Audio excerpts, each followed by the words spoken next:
Looking at these photographs, I can see how history is the recurring theme in the work that I do.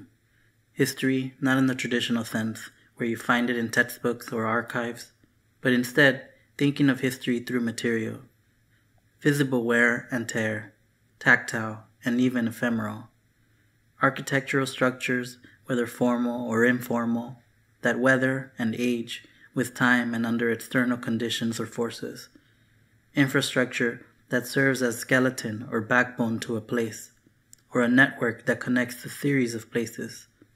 Structures and infrastructure that at one point were in their prime, top-tier technology and architecture, not just in their face value, but in the labor and therefore capital they produced, housed, or sheltered, oftentimes outliving generations of people directly involved with them, rusting, degrading, becoming remnants of the past, outdated, useless, obsolescent, but even so, embodying merely just a fragment of time, only to be outlived by the land on which they exist and inhabit.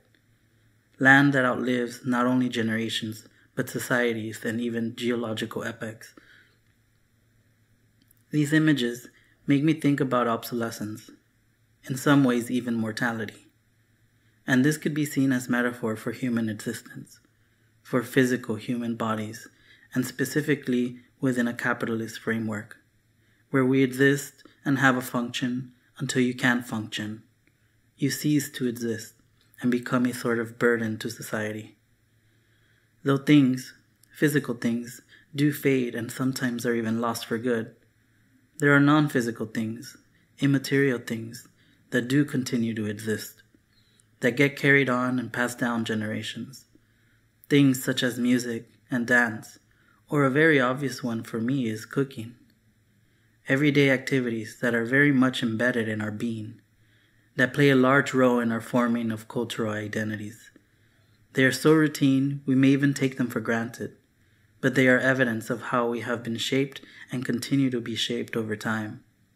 Those who have aged before us may not bear witness nor reap the material fruit of their labor, but instead, as repositories of experience and wisdom, they pass that wealth down as an inheritance for posterity, enabling continued resistance, digression, and transgression, expanding its reach over time and distance through this phenomenon known as diaspora. As we see evident in these images, our impermanence is inevitable. To claim ownership or carve out physical space is as temporary as the lives that we lead.